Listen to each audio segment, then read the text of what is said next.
evening, Philippines, and good day, world. It's Wednesday, January 10, 2024, and you're watching Newsline World. I'm Fatima Nawzil. We will bring you the top stories we've gathered from all over the globe. Philippines and Indonesia commits to strengthening ties in various fields during the meeting between Marcos and Widodo. Ecuador has plunged into violent turmoil, and the country was shocked after armed gunmen stormed a television studio and held them hostage live on air. In the Israel-Hamas war, the Israeli military's ground operation is expanding in Gaza's Khan Yunis. Germany decides to end its Eurofighter jet ban on Saudi Arabia. And the Public Health Minister of Thailand signed a bill to ban the recreational use of cannabis. These and more for tonight's edition of Newsline World.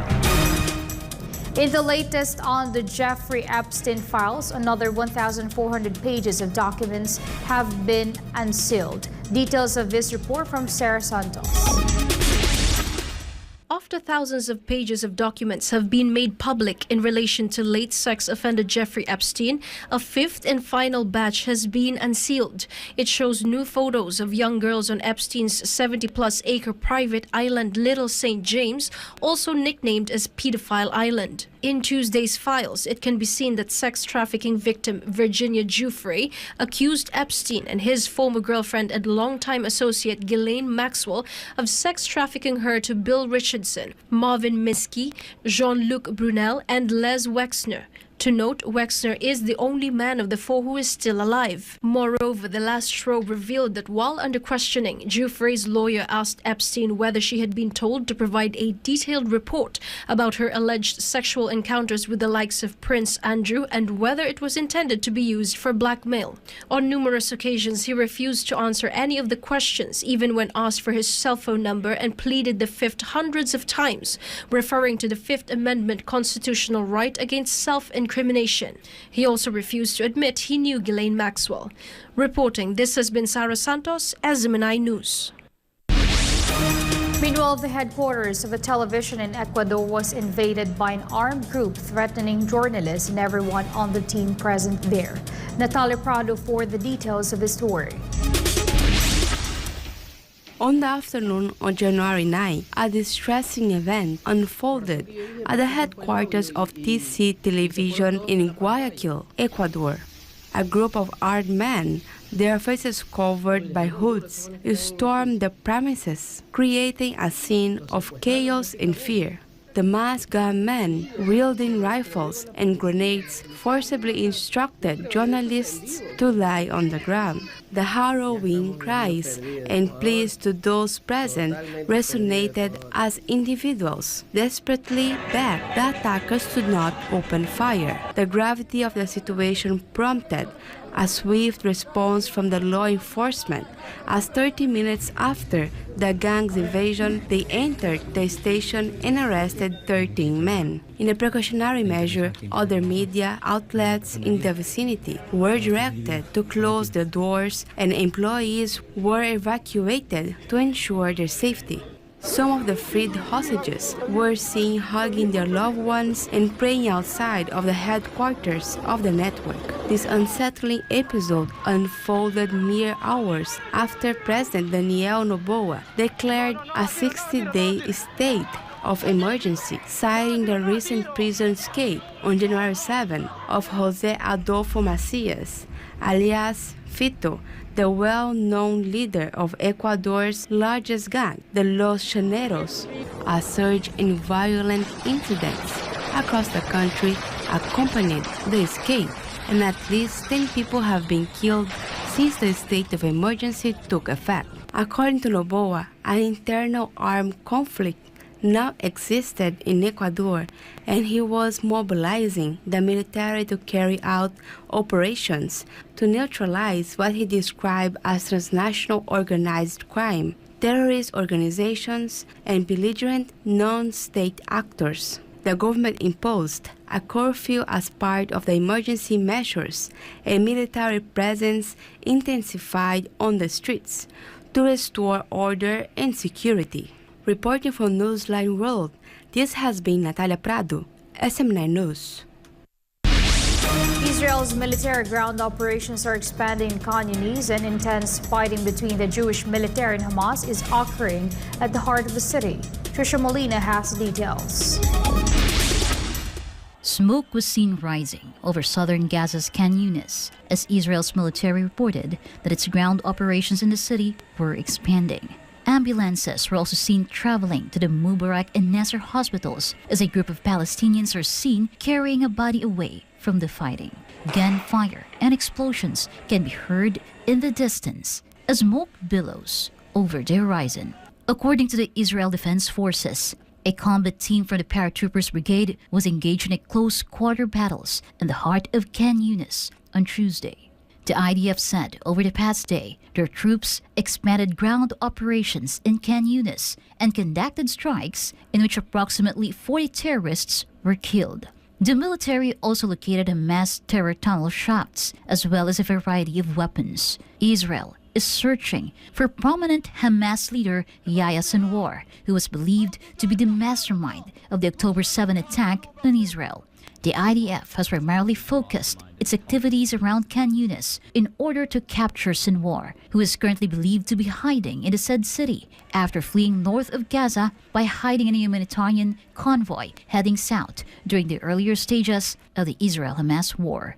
Reporting for Newsline World, Trisha Molina, SM9 News. Germany ended the ban on the sale of advanced fighter jets to Saudi Arabia after it has been on hold for more than 5 years. Melchizedek Cadiz has a story. Saudi Arabia is poised to buy more Eurofighter Typhoon aircraft for its national air force. This came after the German government lifted the blockade on the potential sale of the fourth-generation fighter to the wealthy Gulf nation. According to the German Foreign Ministry, Saudi Arabia's use of the Eurofighters to shoot Houthi missiles while on their way to Israel was the reason behind the change of stance. Saudi Arabia currently owns a fleet of 72 Eurofighters after the first sale with British manufacturer BAE Systems was agreed in 2007. However, the second order for 48 aircraft was put on hold for more than 5 years after Germany refused to use arms export licenses to Saudi Arabia for its role in Yemen. The UK government and the BAE Systems led the campaign to secure the second order for 48 aircraft, but a German government spokesperson said there is no deal in place for a new order. If a deal pushes through, the United Kingdom, Germany, Italy, and Spain would each contribute to building the planes. Neighboring Gulf countries such as Kuwait, Oman, and Qatar also operate Eurofighter Typhoons. Reporting, this has been Melchizedek Cadiz, SM9 News, Kuwait. The President of the United Arab received a grand welcome as he arrived in India for a working visit. Gratere Omori reports. UAE President Sheikh Mohammed bin Zayed Al Nahyan arrived in the Indian state of Gujarat, where he will join other world leaders for a 3-day summit. Indian Prime Minister Narendra Modi received Sheikh Mohammed at the airport and granted him a ceremonial guard of honor upon his arrival. Local residents waving Emirati and Indian flags welcomed them at the airport on Tuesday. The UAE leader will take part in the vibrant Gujarat Global Summit and other related meetings. The Global Summit started on Wednesday, January 10 and ends on Friday, January 12. Dozens of global companies and partner countries are participating in the summit this year, including CEOs of big firms who will be discussing developmental projects. Sheikh Mohammed's visit to India came a day after he took a trip to Azerbaijan, where he met with President Ilham Aliyev at his presidential palace in the capital city of Baku on Monday. The Indian leader visited the United Arab Emirates in 2022 and 2023, and in 2015 he became the first Indian Prime Minister to visit the Gulf country in 34 years. Reporting from Dubai, this has been Gratere Omori, SM9 News, United Arab Emirates. Residents of Noto region in Ishikawa Prefecture are still grappling with the devastating aftermath of the powerful 7.6 magnitude earthquake that struck on New Year's Day. We have Masahiro Takahashi, a resident whose house is situated about 20 meters away from the coastline. His residence was inundated due to the tsunami. He shared that all the appliances in their home were also damaged by the flood. 時はもう、5メートルの津波が来るという報道があったから、この車ですぐこの高台交流市場標高約30メーターぐらいのところへ、そして、津波っていうかもう収まったということで、次の朝ここへ見に来たら、要するに津波があったということを、これはエアコンはこれも使ったもんで今動かないんじゃないかと思って今。Currently, local residents are facing numerous challenges, including aftershocks, damaged roads, and a shortage of supplies. According to Takahashi, underground water was not available in the area for the past 2 days. だから生活用水について濁り水っていうかね、しばらく、3、4日この地下水が濁りましたけど、今はもうこれきれいになりましたから。これが地下水。The powerful earthquake that struck Japan has claimed the lives of 206 individuals, and the affected residents continue to grapple with the challenges posed by it. Another earthquake rocked Japan less than 10 days after massive tremors halted the country and killed more than 200 people. Natsumi Kojima reports. A magnitude 6.0 quake hit central Japan as residents still struggle to recover from the aftermath of a powerful tremor that flattened parts of the region during New Year's Eve. The new earthquake in Niigata Prefecture caused strong shaking, but no tsunami warning was announced. The tremor made its presence felt in the same part of the country where a powerful earthquake flattened parts of central Japan on January 1st. The 7.5 magnitude quake on New Year destroyed buildings, caused fires, and left a massive trail of damage, especially on the Noto Peninsula. The death toll has surpassed 200, with just over 100 still missing. Rescuers are racing against time to clear the debris and to reach almost 3,500 people still stranded in isolated communities. Residents struggled to stay warm due to shortages in supply, while some were forced to live in cars after their homes collapsed from the earthquake. Authorities reveal that the snow and freezing temperatures are slowing down the rescue efforts. Ijo Nihon kara Kojima Natsumi, News otsutei shimashita. SMNI News, Japan. North Korean leader Kim Jong-un issues sharp statement designating South Korea as a principal enemy of his country. It was North Korea's state media that clarified Kim Jong-un's remarks, calling South Korea the primary adversary, the most detrimental to Pyongyang. Kim reportedly said this during an inspection of the main weapons factory on Monday and Tuesday. He declared that considering South Korea as a primary adversary, the country would further strengthen its military capabilities, including self-defense and nuclear war deterrence. Kim also mentioned that it is now the time to officially designate the Republic of Korea, the formal name of South Korea, as the most harmful to North Korea. Pyongyang's supreme leader also expressed satisfaction with the successful deployment of new types of weapons and equipment in the country for the first-line combined units and major missile units. Sweden announced a contribution of $5 million to NATO's trust fund, which will be used as additional military aid for Ukraine. Kirby Hill Trinidad files the story. Sweden's Ministry of Defense confirmed that it will provide 50 million Swedish kronor, or about $5 million, to NATO's Comprehensive Assistance Package, or CAP Trust Fund for Ukraine. The money will be used to purchase military equipment, medicines, fuel, demining and personal training, according to the Defense Ministry. There is also a possibility of Sweden providing Gripen fighter jets to Ukraine, which have already been tested by Ukrainian pilots. The Swedish-made multi-role fighter aircraft can be armed with advanced air-to-air missiles, including very long-range weapons and air-to-surface missiles and bombs. On December 11, 2023, Sweden announced a new military package to Ukraine, amounting to 1.4 billion kronor to support the Ukrainians during the winter. The total value of Sweden's military aid to Ukraine stands at just over 22.2 billion Swedish kronor, or more than 2.1 billion USD, as of the 12th of December 2023. Although Sweden is still waiting to be a full-fledged NATO member, it showed it can be a trusted ally by pledging to send a battalion of around 800 soldiers as well as armored vehicles and combat cars in Latvia in early 2025. This has been Kirbil Trinidad, SMNI News, Sweden. Hundreds of people were evacuated from their homes as parts of Australia suffer from severe flooding. Jillian Lebuit has the news. Heavy rains and flooding hit the southern state of Victoria less than a week after northern Australia witnessed its heaviest rain in decades.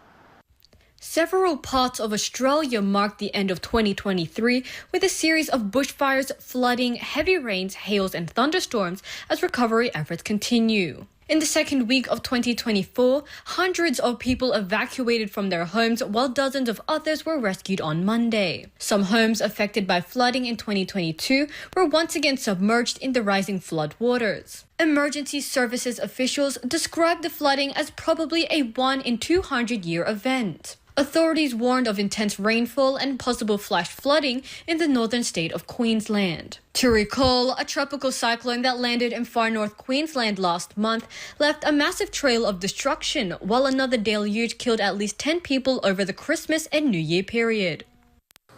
The increasing cases of natural disasters in Australia raised concerns among politicians, environmental activists and scientists about the impacts of climate change. Reporting from New South Wales, this has been Jillian Lebuit, SMNI News, Australia. The U.S. Military Medical Center has revealed why Pentagon Chief Lloyd Austin was absent and hospitalized for days. Jane Cognita tells us more.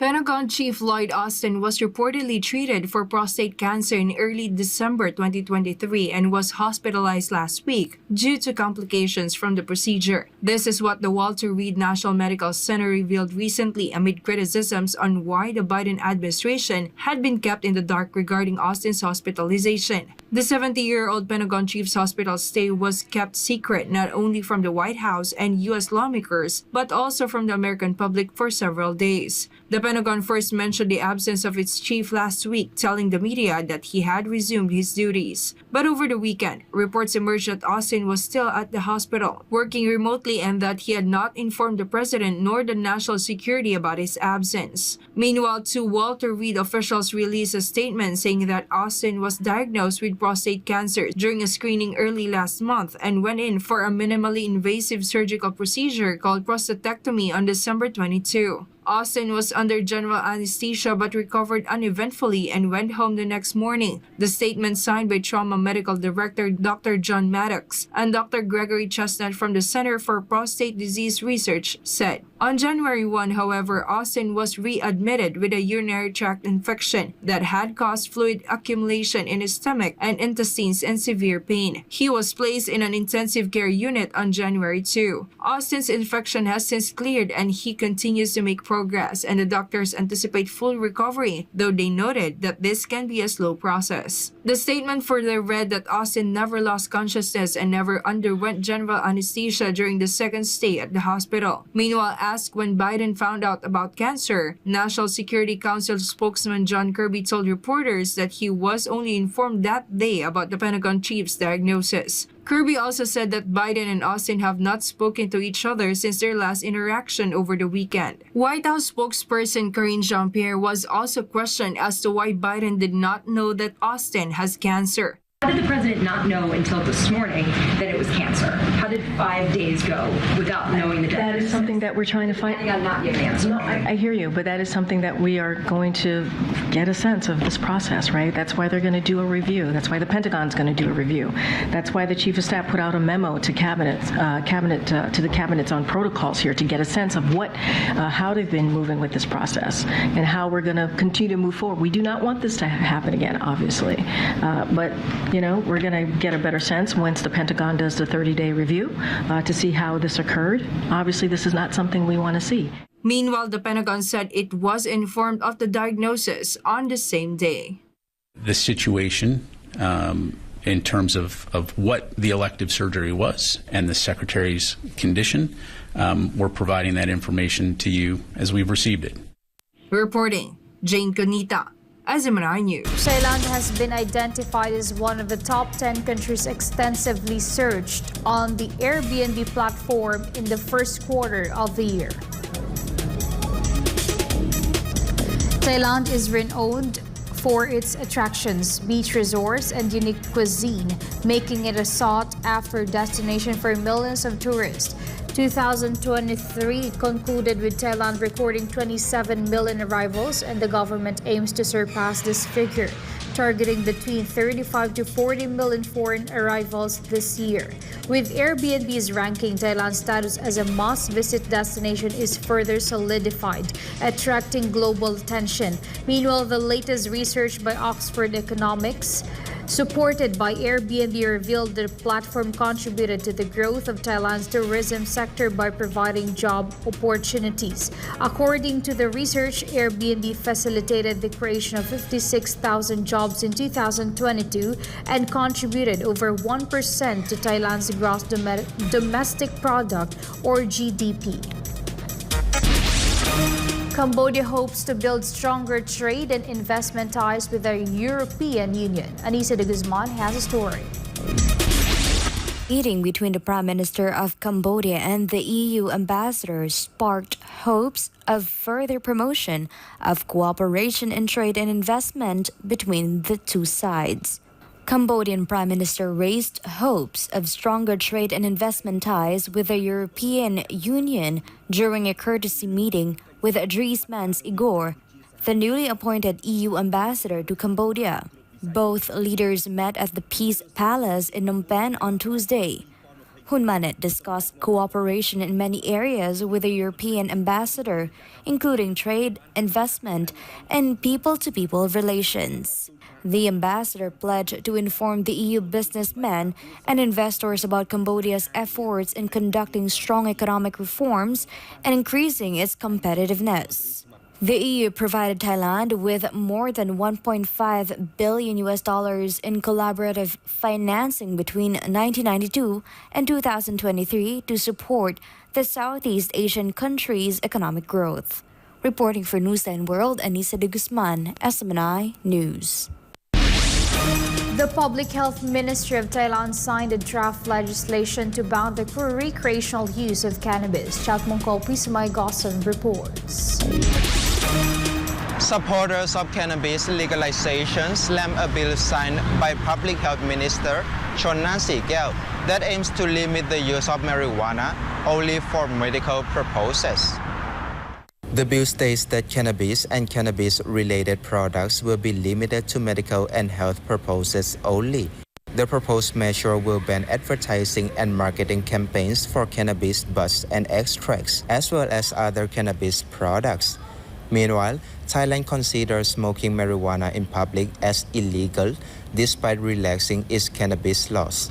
If it turns into law, offenders of the measure will be slapped with hefty fines or prison sentences of up to 1 year for offenders or both. The relaxed cannabis laws in Thailand attracted locals and foreigners alike and resulted in a lucrative industry.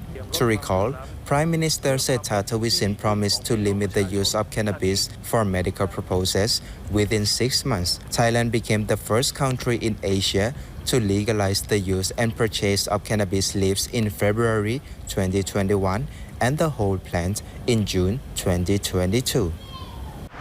An earlier draft bill introduced in November of last year failed to win approval from the parliament. รายงานจากราชบุรีนายชัดมงคลพิสมัยโกศล SMS News ประเทศไทยสวัสดีครับ Former U.S. President Donald Trump appeared before the U.S. Court of Appeals in Washington, D.C. in a bid to block one of his criminal trials. Shekinah Dikinya reports.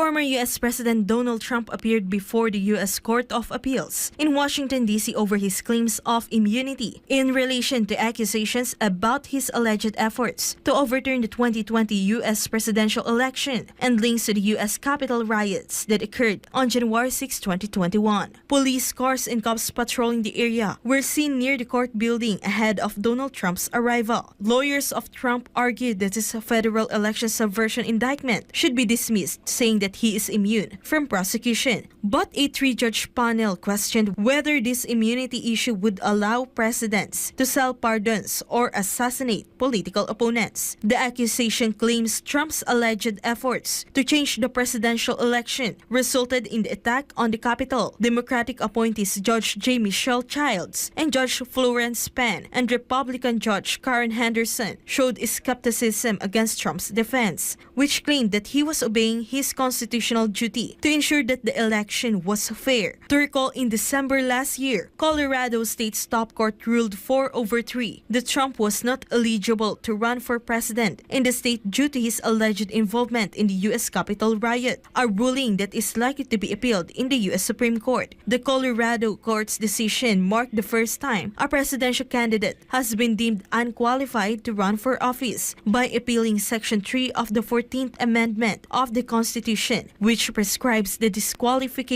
of a person engaged in insurrection or rebellion. Reporting, this has been Shekinah Dikinya, SM9 News. The Philippines and Indonesia are set to strengthen their ties in defense, security, trade, and infrastructure. Meanwhile, President Bongbong Marcos and his Indonesian counterpart Joko Widodo also talked about various issues, including the South China Sea. Val Divina Gracia reports. It has been agreed upon by the Philippines and Indonesia to collaborate in reinforcing their relationship in defense, security, trade, and infrastructure development. In his opening statement during a bilateral meeting with Indonesian President Joko Widodo, President Ferdinand Bongbong Marcos Jr. emphasized the need for unity between the Philippines and Indonesia to face the current challenges in the region. As like-minded developing nations, the Philippines and Indonesia both aspire for the ASEAN to be for ASEAN commonality that is peaceful, stable, and prosperous. As neighbors, we must remain united in addressing the many challenges that our region now faces. Widodo, for his part, pledged Indonesia's firm collaboration with the Philippines in these areas. I'm delighted about positive progress about implementation of our two countries' action plan, which need to be followed up with concrete steps to strengthen collaboration, especially in two areas of cooperation.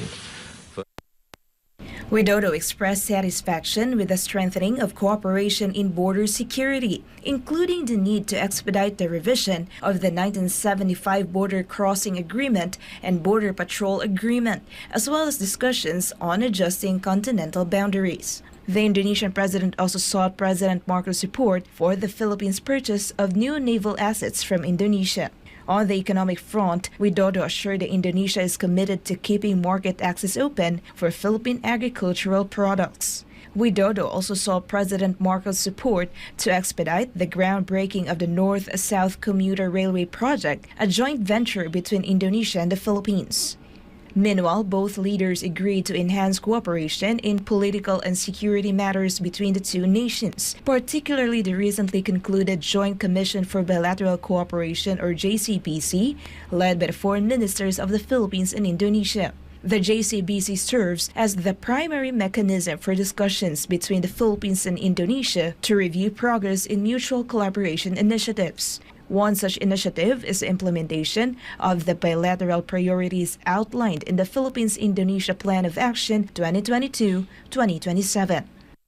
Advancements have been made on several action points in the JCBC's Plan of Action, which was signed on the 5th of September 2022 during my state visit to Indonesia. The said plan of action covers various aspects of cooperation in politics and security, border issues, regional and global issues, economic cooperation, socio-cultural and people-to-people exchange, as well as judicial and consular matters between the Philippines and Indonesia. Following their meeting, Marcos said that he and his Indonesian counterpart had a fruitful and honest discussion on regional events, including the South China Sea issue and the close cooperation among ASEAN member states. Both leaders reaffirmed their commitment to the United Nations Convention on the Law of the Sea, or UNCLOS.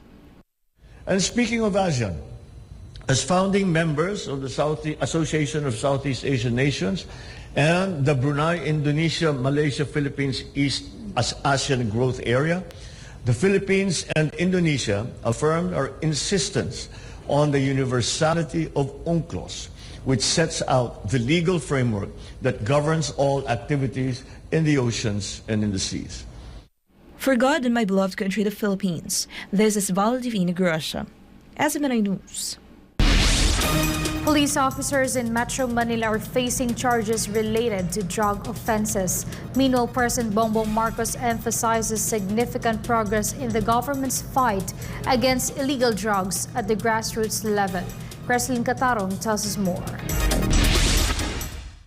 177 police officers have been charged with drug-related offenses in Metro Manila following an intensified campaign against illegal drugs focused on law enforcement. In a video message, President Ferdinand Marcos Jr. said the charged police officers were involved in offenses such as planting evidence, illegal arrests, and excessive violence. Naman yan, alam naman natin na kuminsan na dadala ang ating mga opisyal at siyempre hindi natin maaaring pabayaan yan. Kaya ang nangyari ay 177 police officers have been charged with drug-related offenses. President Marcos also revealed that the government has successfully incarcerated over 121 individuals involved in drug-related cases since the start of his term in 2022. We are now pursuing 151,818 court cases by the DOJ in 2022 to 2023 with 121,582 na ikulong na itong mga violators tungkol dito sa mga drug trade. The president highlighted that these figures represent not just positive numbers but genuine improvements in the ongoing battle against illegal drugs. President Marcos Jr. previously highlighted the government's success in its fight against illegal drugs at the grassroots level. This comes after a report from the Philippine National Police indicated the seizure of approximately 10.4 billion pesos worth of narcotics in 2023. The PNP also reported that more than 27,000 barangays were declared drug-free, which means that these barangays no longer have the presence of dangerous narcotics as well as drug personalities.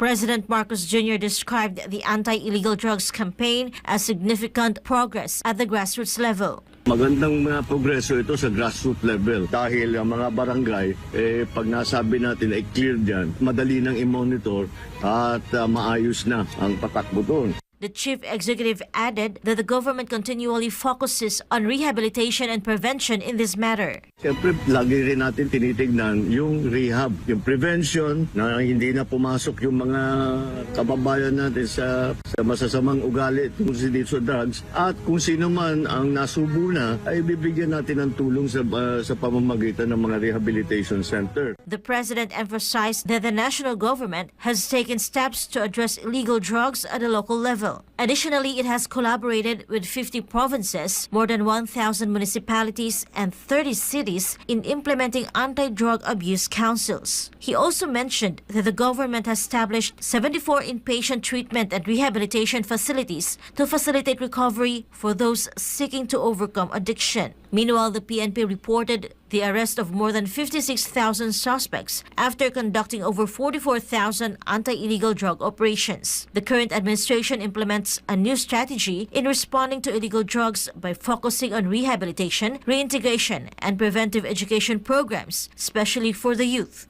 Senator Ronald Bato de la Rosa acknowledged the government's accomplishment in the anti-illegal drugs campaign. However, he insisted that based on public comments, the actions of the previous administration had more emphasis or intensity in this campaign. So, magandang accomplishment yun. Magandang accomplishment. Meron naman. Makita mo naman yung mga accomplishment nila, di ba? Meron sila.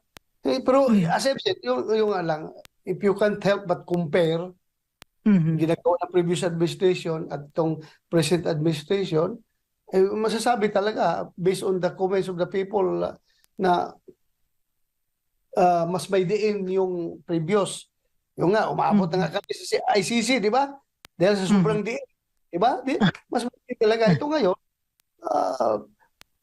nagtatrabaho pa rin sila, pero ang diin, hindi, yung emphasis ba, yung hindi kasing tindi nung previous. Yun lang.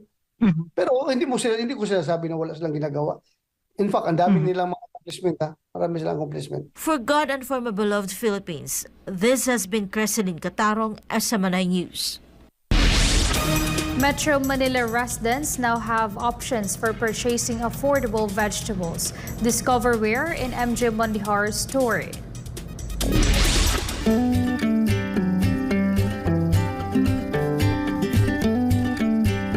Martin was late in harvesting cabbages to send down the mountain. The livelihood of vegetable farmers in Benguet relies heavily on vegetable prices in the market. May challenge talaga eh. Ngayon medyo parang kumukulang pa sa kumukulang sa suporta ng mga pamilya. Bukod sa mga repolyo, tinatanim din dito sa farm ang mga carrots, patatas, radish at pechay bagyo. Lahat ng kanilang produce o mga ani ay direkta nilang binabagsak o binibenta sa Metro Manila at ibang bahagi ng bansa. According to Billy Carino of Benguet Vizcaya Trading Post, all these vegetables can be bought in Metro Manila at reasonable prices. So they established a trading post in Taguig City that started operating in December last year. Punti ang farm noon, ang outlet, Divisoria, Balintawak ang natutugan natin. Kaya yun ang alam ng lahat ng taga Manila. Doon sila bumibili. Pero ngayon na dumami ang farmer, dumami ang garden, doon pa rin kaya nasasakal yung produkto na bumabagsak na oversupply. So ang kailangan, yun, gumawa tayo ng outlet na isang trading post. Vegetables are transported from the province of Benguet to the trading post.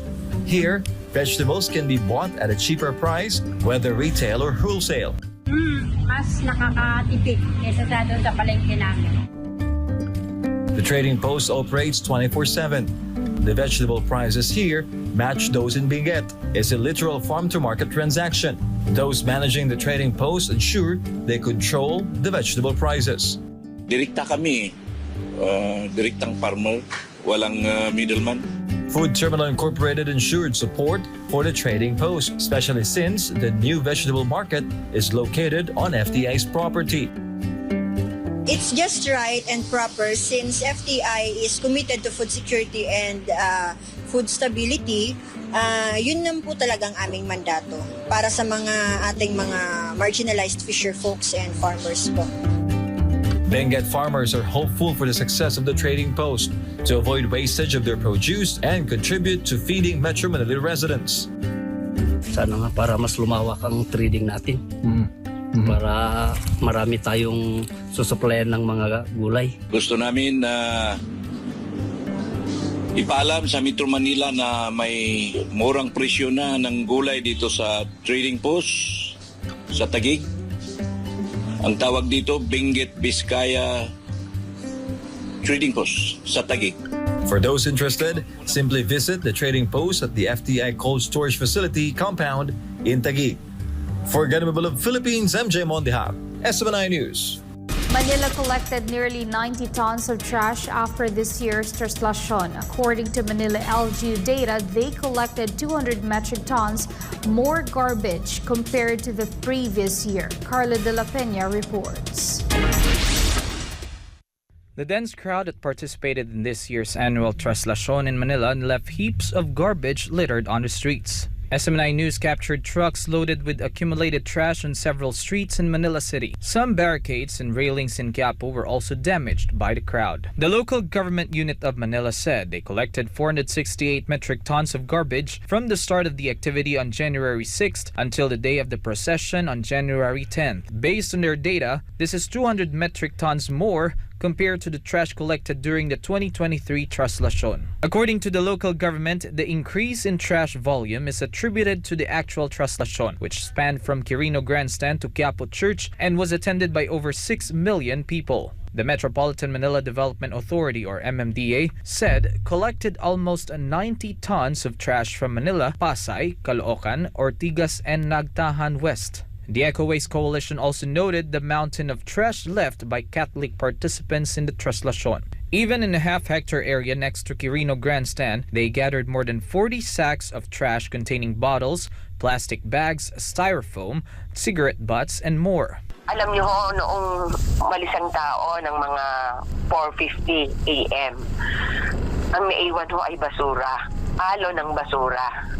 Doon lang ho sa kinatatayuan namin, meron ho kaming festival, kami ho from Eco Waste and aming partners, 50 katao kami. Alam niyo ho ba yung nawalis namin at aming nadakot na basura? Itinambak ho, pagkabundok yun, 2 portion ho yun. Alam niyo ho, sa pet bottles lang, sa recyclables lang ho, yung dala ho naming 40 sacks na malalaki, puno ho yun ng recyclable. If in previous years they collected 7 tons of trash after traslasyon, the Eco Waste Coalition suggests that this year's amount may be double and emphasizes the lack of respect shown by traslasyon participants in littering. Personally, kung talagang sila ay nananampalataya sa Poong Nazareno, dapat po yun, nagre-reflect po yun doon sa ating faith, sa ating pananalig sa Kanya. Eco Waste Coalition and the MMDA are said to release data on the estimated amount of collected trash. Meanwhile, the cleaning efforts by Manila workers in front of Quiapo Church continue. For God and my beloved Philippines, this has been Carlo de la Peña, SMNI News. A man from Guinea with the hopes to travel to Egypt and land a place in an elite university cycled across Africa and was later given a full scholarship. Mamadou Safayo Barra dreamed to fly to Cairo, but unfortunately he couldn't afford a plane ticket, so he decided to travel by land, not on 4 wheels but 2. From Guinea to Mali, Burkina Faso, Togo, Benin, Niger, and to Chad. For Americans, it's like cycling from New York in the East Coast to Los Angeles in the West Coast. During his almost endless journey, he found himself locked up behind bars for 9 days. But his unfortunate experience did not stop him, nor was he discouraged. In a surprise interview with Hollywood star Will Smith, Mamadou shared that when he got to Chad, a Good Samaritan who found out about his story offered financial support to fly him to Egypt from there. 4,000 kilometers, 7 countries, and 4 months later, he managed to reach his destination and was accepted to Al-Azhar University. The multi-award winner, actor, and rapper was deeply moved by Mamadou's story that he gifted the scholar a new bike and a laptop. He was also given travel vouchers to be able to go back and forth to see his wife and daughter in Guinea. When Mamadou finishes studying his engineering course, he shared that he wishes to return to his home country, become a teacher in order to share what he has learned. And before we end, we'll be inspired with the message of the appointed Son of God.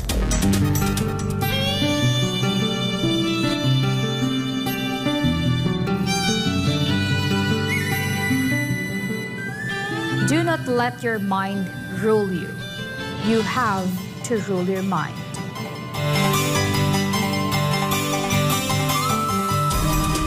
And that's all for this edition. For more updates, you may visit sm9newschannel.com or follow us on our official social media accounts on Rumble, YouTube, Facebook, and Twitter.